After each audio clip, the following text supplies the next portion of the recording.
Hello, everyone, and welcome. My name is Jim Pikarski, and I teach meditation and give Dharma talks here at Blue Lotus Meditation Center in Venice, Florida.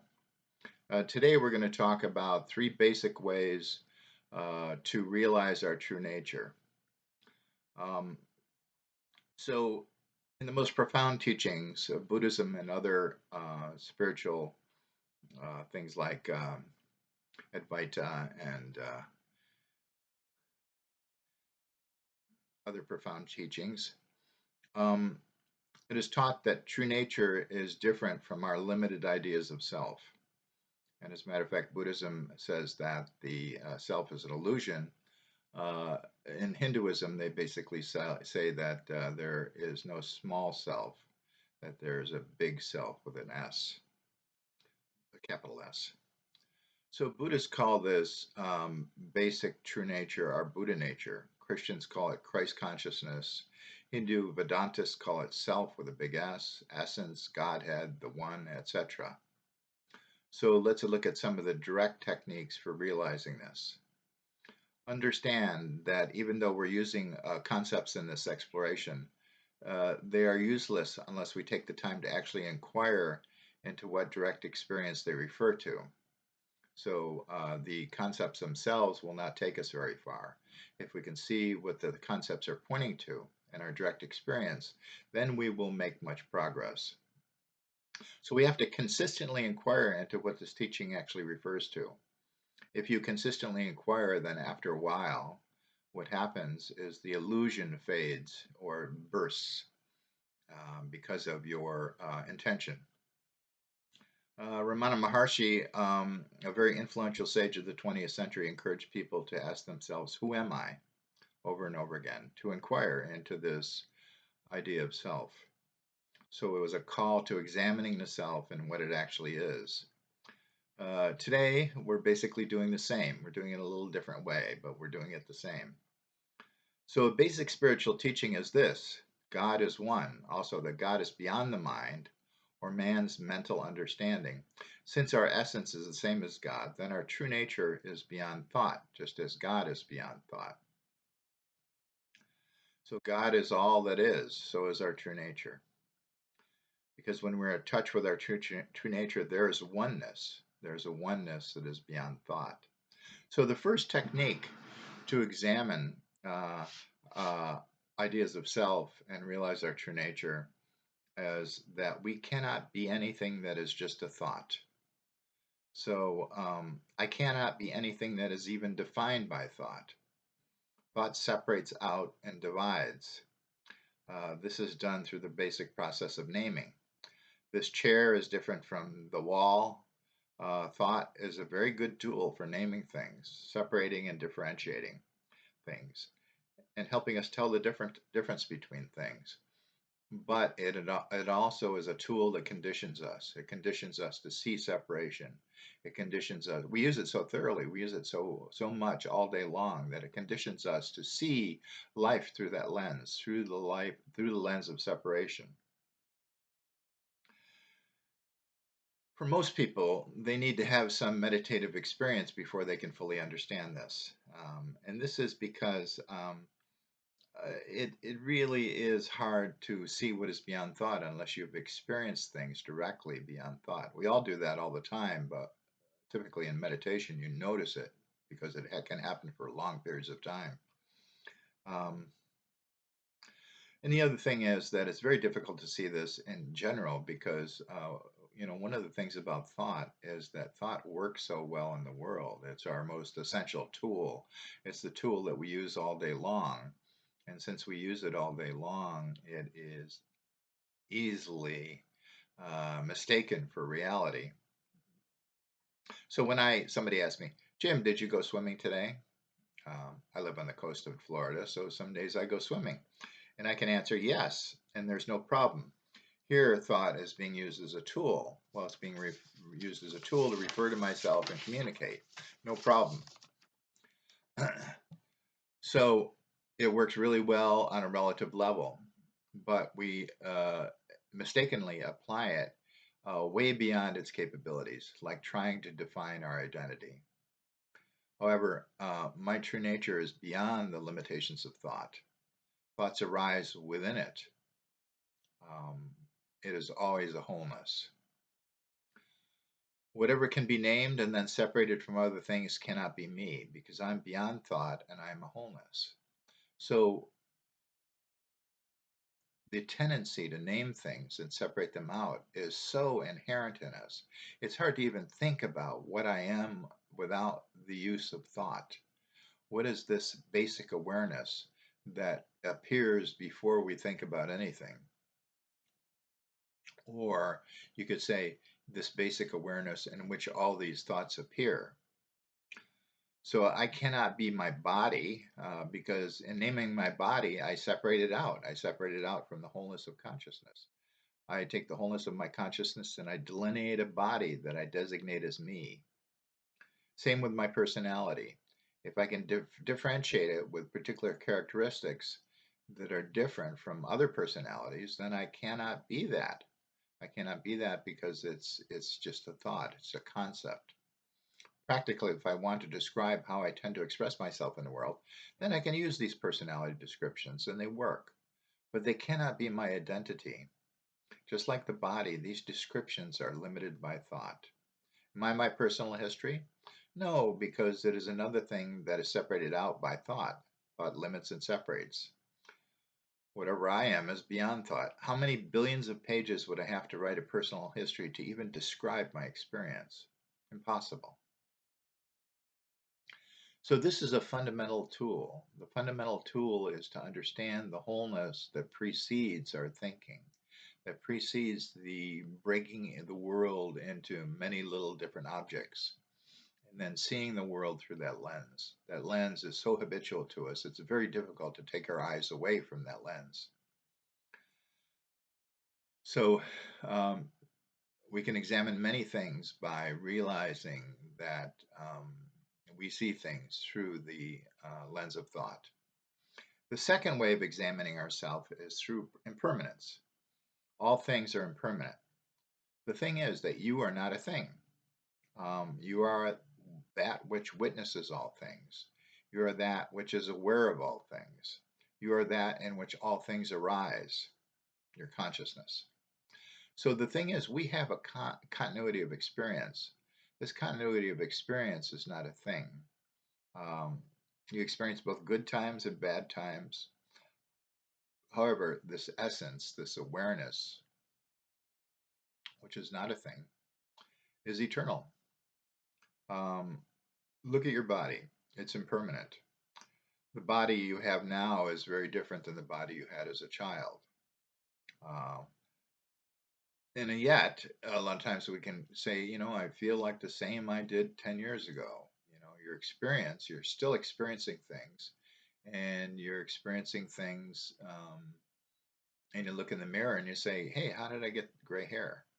Um, Even in your current awareness, sometimes you're aware of your body and sometimes you're focused on other things.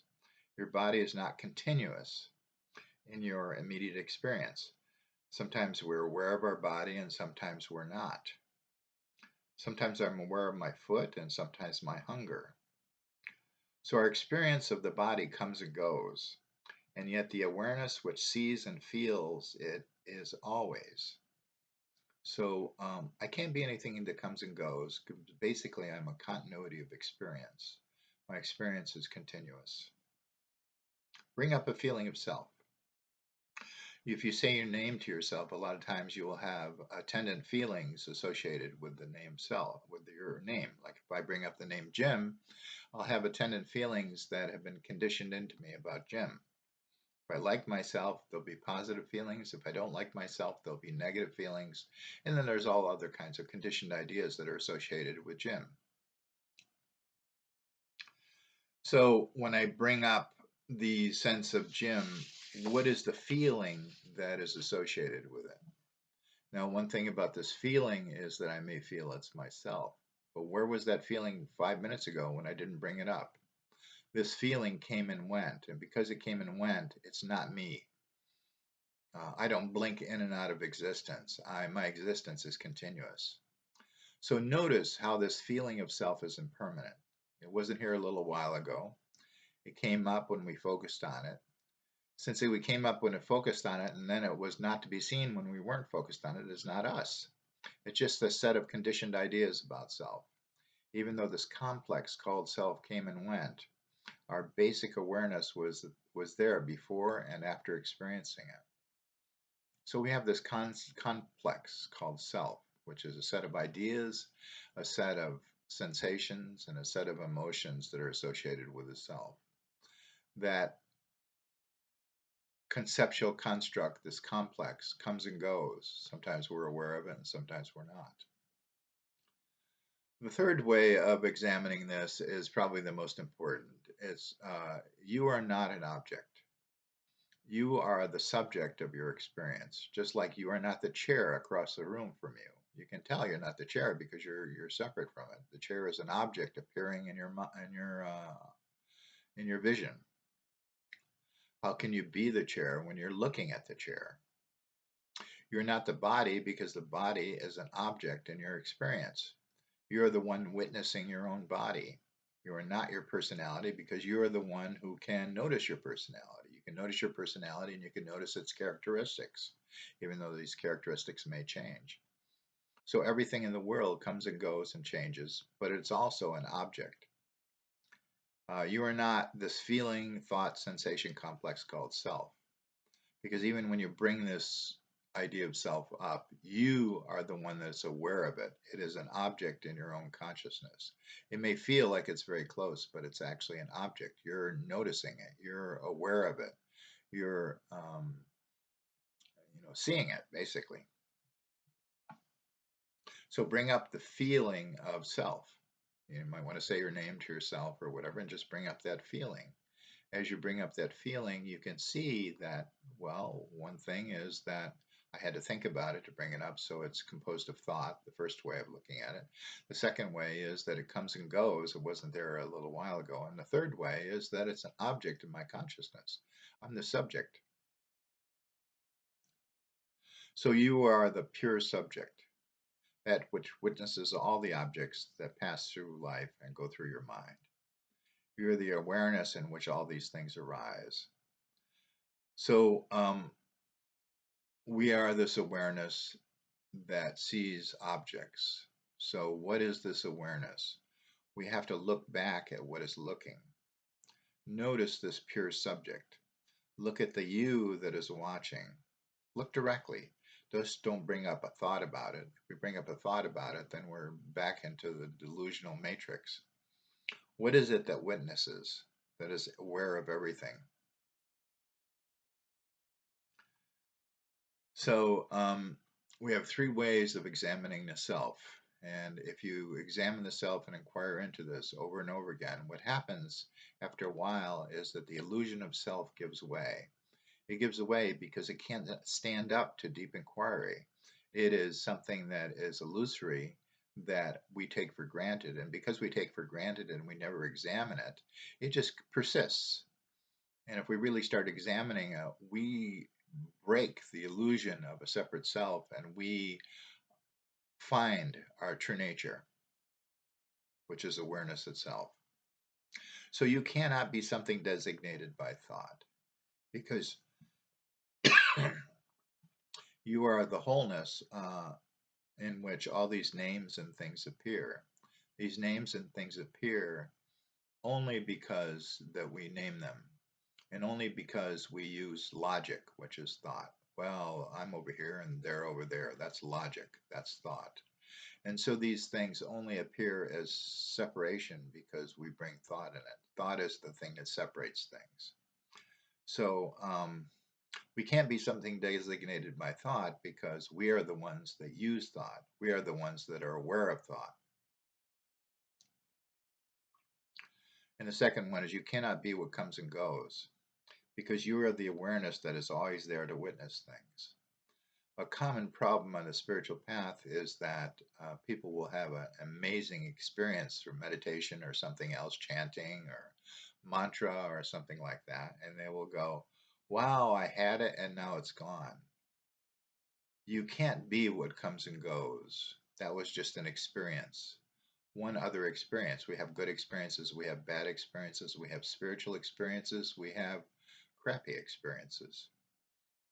So you are the awareness that is always there, that witnesses all these different experiences. You can't grasp onto any one and say, that's it. What you are searching for is always there. What you're searching for, this awareness, this Buddha nature, this true nature, is with you all the time. And it's not a thing. It's not a thing because it can be designated by thought, but it can't be apprehended through thought. In other words, thought is just something that points to it, something that describes it. But you have to intuit it directly. And you intuit it directly not through thought, but through direct intuition. So you can't be what comes and goes. So don't grasp onto what comes and goes. On the spiritual path, you can grasp onto all these spiritual experiences and think that you're not there anymore. You were there before, and you were there after, and you were there during. So what is it that's always there? That's the question. It's not trying to get someplace. It's trying to find out your true nature as you are, even if you're in the midst of deep suffering or you're ebullient with love, wisdom, whatever. Doesn't matter. Um, so you can't be another object in the real world or in your mind, because you are the true subject that sees all the objects. You are the awareness beyond thought that doesn't come and go and cannot be an object to itself. So the only way this true nature can be seen, can be experienced, is intuitively. Intuitively, because the mind cannot grasp it. It's only grasped once the mind lets go and just lets us see what is real right now. So this inquiry into who we are is very important, because what happens is, as we inquire, what we do is we break down the hardened structure of our conditioning. We start seeing through it and start seeing things in different ways. As we start seeing things in different ways, this habitual structure starts to become undermined. And when it becomes undermined, there's a possibility that it could just fall. And when it falls, what happens? That's enlightenment. And so when we have this structure of self fall away, then we realize our true nature. We realize our true nature because that's the only thing that's left. That's what's always there. It's the basis of our experience. It never leaves us or goes away. And that's one of the things about our true nature. Our true nature is the ultimate security. It's the ultimate security because it doesn't come and go. It's the ultimate security because we don't have to do anything to merit it. It just is. And so it is the ultimate security. And yet, when we're with our true nature, when we realize our true nature, there's no need of ideas of security because there's no fear. So examining this problem of self over and over again until that structure fades. You don't have to do anything to create your true nature. It's always there. What we have to do is we have to tear apart the structure that keeps us from seeing it. And that structure is mental, and it's our conditioned views of life that are mistaken. And they're mistaken and they create tremendous suffering. So it really behooves us to do this. And so this inquiry is difficult for people because a lot of people are so mentally based and they've had such little spiritual experience or experience of themselves beyond thought that it's very difficult to do this, because that's all they do is run into more thoughts and they get confused by their own thoughts. So typically, this type of inquiry was given to people after they've had some kind of meditative experience. However, some people don't need that. Some people can see it directly, immediately. And so it behooves all of us to inquire into this very deeply, because we never know when that false edifice is going to fall, that false edifice of a false self. So good luck with this, and thank you.